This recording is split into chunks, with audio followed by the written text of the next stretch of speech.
and welcome to today's episode of Kanada mit C, or in English, Canada with a C. My name is Annika Bekinis. I'm the project manager of the Konrad Adenauer Stiftung Canada. In today's episode, we will talk about the current state of Canada's national security and its foreign security concerns with one of the most knowledgeable experts on the subject matter. We're particularly pleased to welcome Richard Fadden as our distinguished guest. Richard Fadden was National Security Advisor to the Prime Minister of Canada in 2015-2016. Previously, he was the Deputy Minister of National Defence from 2013 to 2015. He served as the Director of the Canadian Security Intelligence Service from 2009 to 2013.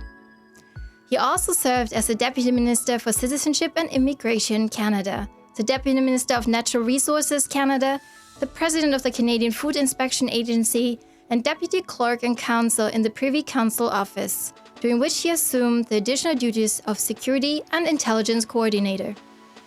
Since his retirement in 2016, he has been on a number of boards and advisory councils, as well as working as a senior fellow at the Graduate School of Public and International Affairs at the University of Ottawa. Thank you, Mr. Fadden, for being with us today and sharing your expertise. The interview will be conducted by Dr. Norbert Eschborn, Director of the Konrad Adenauer Stiftung Canada. Norbert, over to you now. We want to talk about national security today, and I'd like to ask you first, with your decades of professional experience in that field, what do you understand by national security? How has the term evolved over time, and what does it mean today? I think indeed the definition has changed over time. In Canada, traditionally, it has been something linked pretty directly to military and terrorist attacks. But now it's somewhat broader, and it's anything, I think, that affects the sovereignty of states or the safety of its citizens, either in Canada or abroad. This can encompass a vast array of issues, but I think there's also a threshold issue. International criminal activity is a good example. Modest activity on that basis is not particularly important, but it reaches the point where it affects the capacity of the government to maintain its sovereignty, then I think it becomes a national security issue. I think generally speaking, a fairly broad definition is important, but it cannot affect every single issue where you might think it applies, mostly because it brings to bear particularly strong powers for the government, and you don't want to use these unless it's particularly important at that moment in time. So over the years, the definition in Canada has expanded. I think it's going to continue to expand. It may not become as broad as, say, that of the United States, which encompasses virtually anything that affects the United States, but I think we're heading in that direction. So if we assume that the term national security encompasses more than one dimension, and especially has done so in the last 2 decades, are you, as an expert in the field, still able to determine when we are at peace, when we are at war? Can we still make a difference between the two states? I think the short answer is no. You cannot easily tell. You know, the International Convention on Armed Conflict, the law of war, requires updating. The definitional problem arises, I think, because that convention is based upon kinetic action, physical action on the part of one state or another. And today you can have all sorts of aggressive activity that have nothing to do with physical attacks and whatnot. So, for example, if Russia's initial use of cyber war in Crimea or Ukraine had stopped there, would the damage that it caused be considered an act of war? I don't think we've resolved that quite yet. So I don't think it's possible to define it in the old-fashioned way, such that we require a military force crossing a country's frontiers. The same issue, I think, arises when a state uses a terrorist group or terrorist activity to advance its objectives.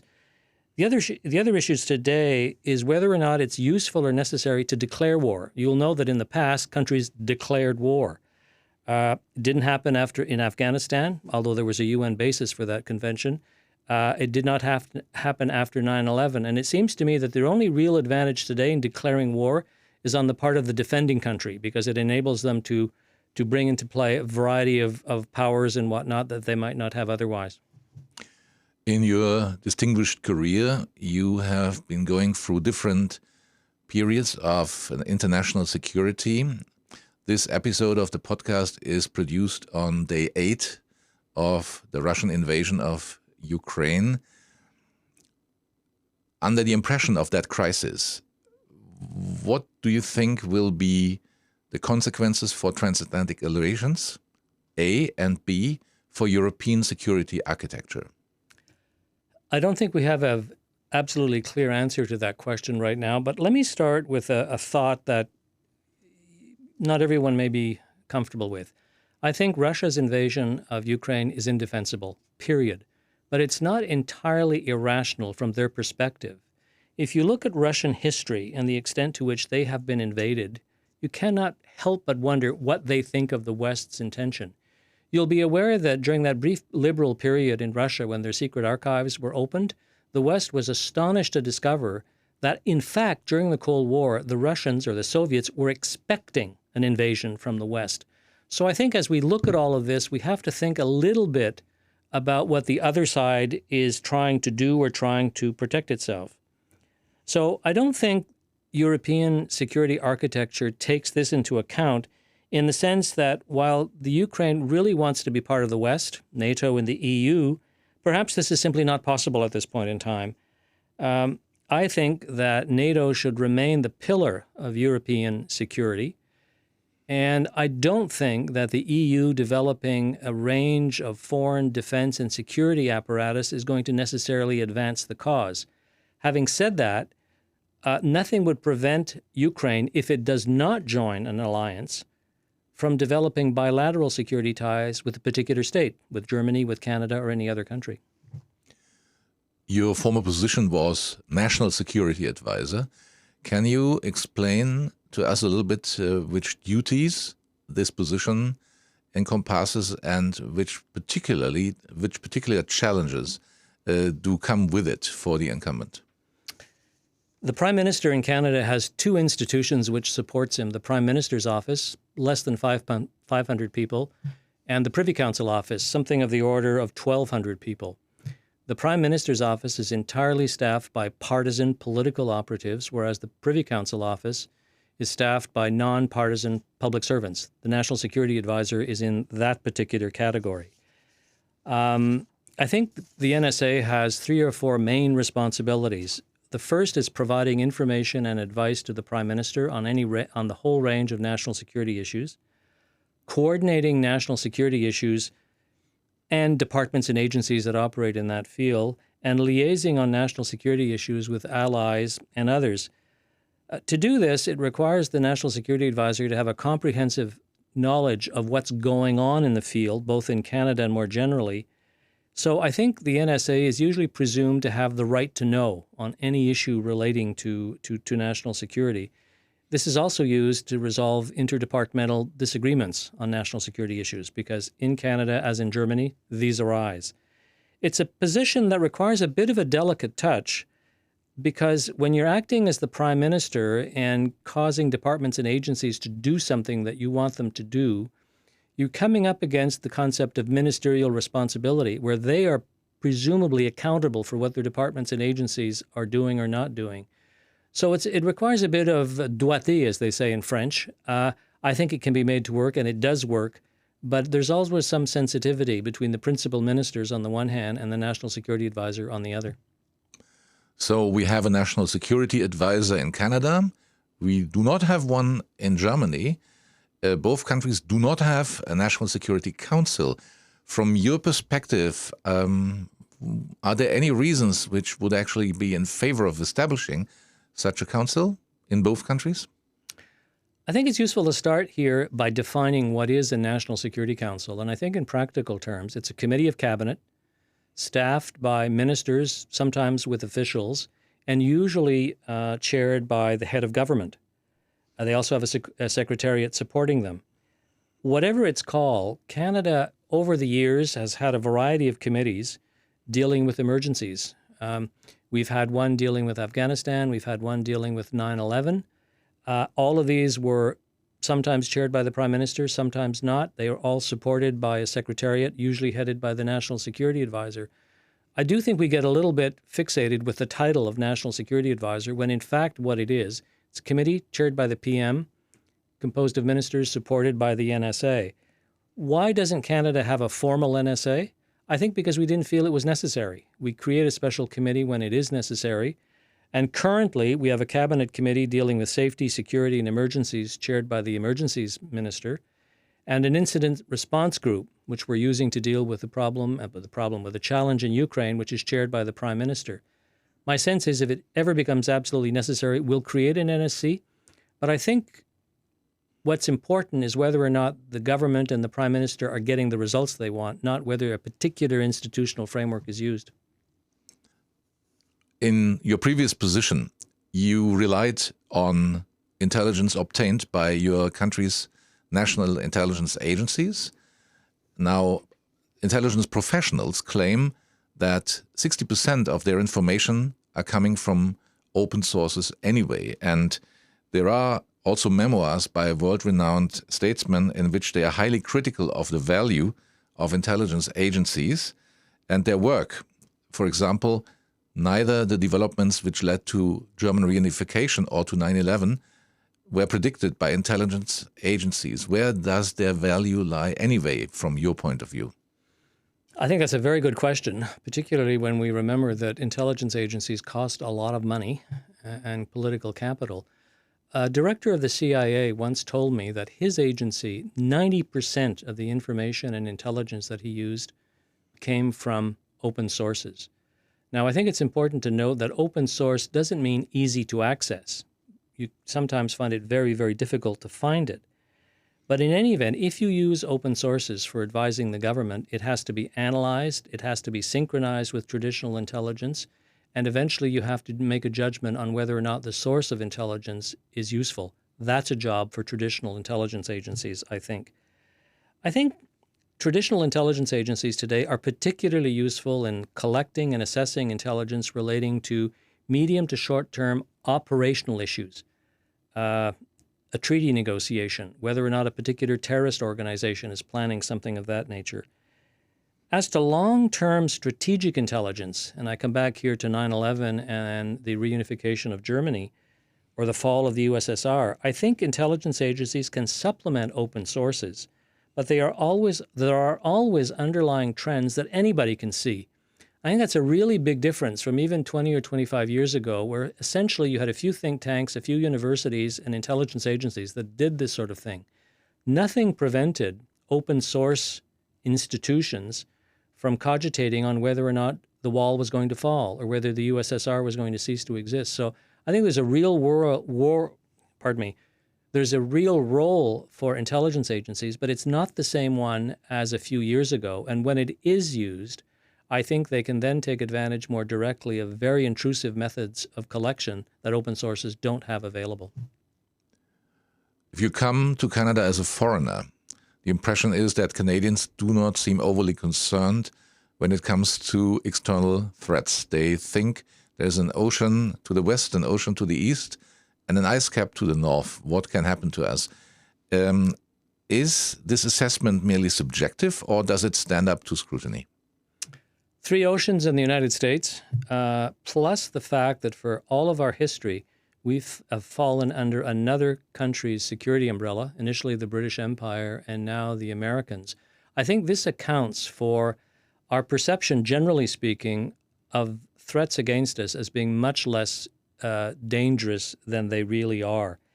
Having said this, and this is a slightly different angle, when there's a real crisis, the world wars, the Cold War, Afghanistan, 9/11, I think Canada pops the clutch and generally does treat these threats as very, very real.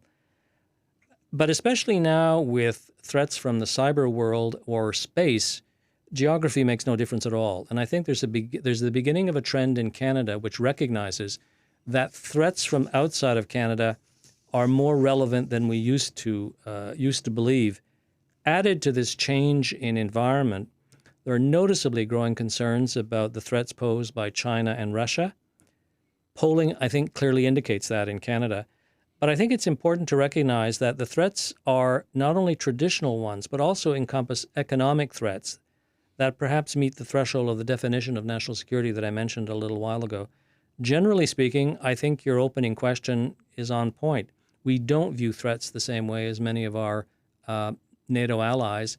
But I think that is slowly changing, and there's a synchronicity that's beginning to develop between the allies and Canada. Canada is a littoral state of the Arctic and plays an important role in the Arctic Council.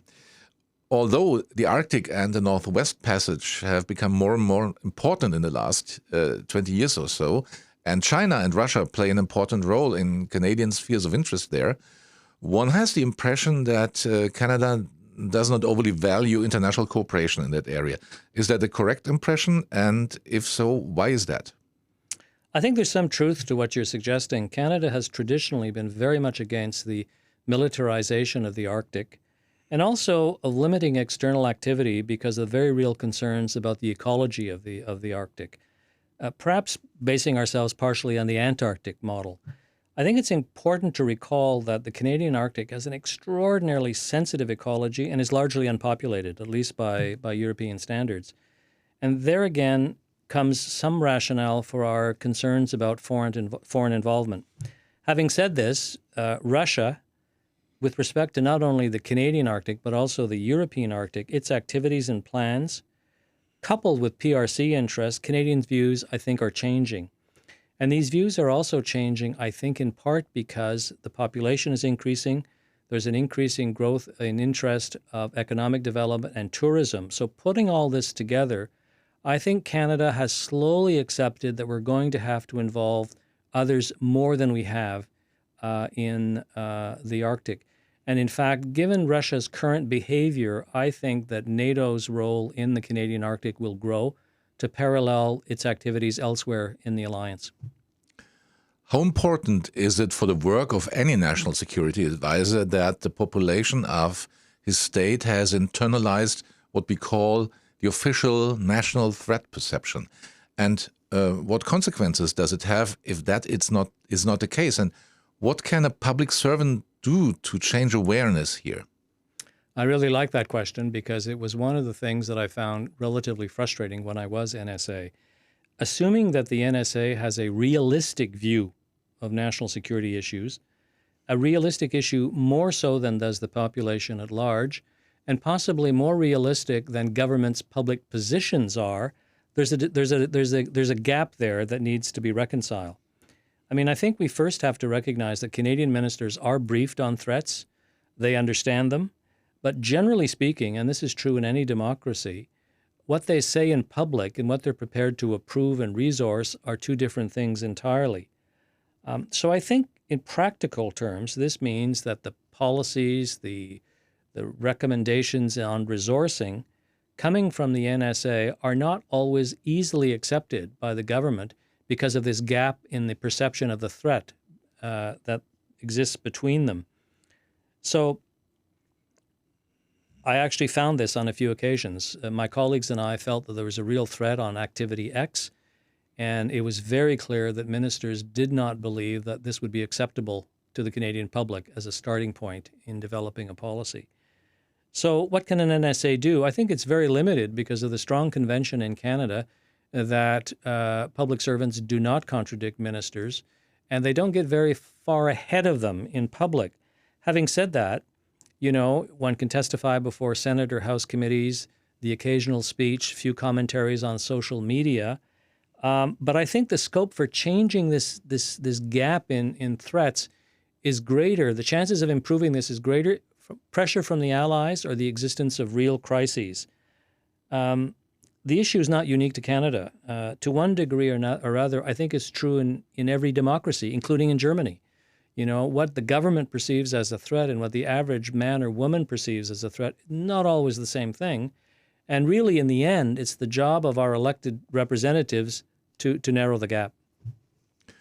Looking at the tenure of Canadian national security advisors, the half-life in this position seems to be comparatively short. Why is that? Are you constantly nervous in expectation of bad news, sleeping lousily at night? Or what other reason is responsible for that? Well, I think to one degree you are right. An NSA's job rarely is to deal with good news. And I think most of us who have a position like this tend to compartmentalize. But I think in Canada, for example, my predecessor left early before his term was up because he took a job in the private sector. I took the job knowing that I was very near retirement after 4 years in the public sector, so I retired early.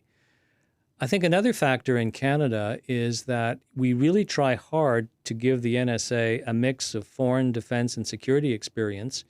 And if you take into account the size of our national security community, there are not a lot of people who can do this. So the judgment has been, I think, by the government, let's appoint somebody with the right mix of experience and accept a shorter term rather than the reverse and appoint somebody for a full term with slightly less experience. I hope we can resolve this because one of the characteristics of the national security sector is the importance of relationships. It's important in any area of government. It doesn't matter if it's social or economic policy. But I found that in dealing with national security, you often have to be able to look your opposite number, in Germany or elsewhere, in the eye and develop a professional relationship. And this takes time, no matter what the enthusiasm is. So I don't think there's a conscious decision on the part of anybody to shorten the half-life of NSAs, but sometimes for issues related entirely to individuals and sometimes because the right person isn't available, you don't get the kind of term that would be the most desirable. Thank you for having been our guest today at Kanada mit C. My pleasure. Thank you for joining us today. If you like to stay tuned for upcoming events, publications, and learn more about the work of the Konrad Adenauer Stiftung Canada, we invite you to visit our homepage and sign up for our quarterly newsletter at www.kas.de/Canada. Thank you, and we look forward to welcoming you back to another episode of Kanada mit C.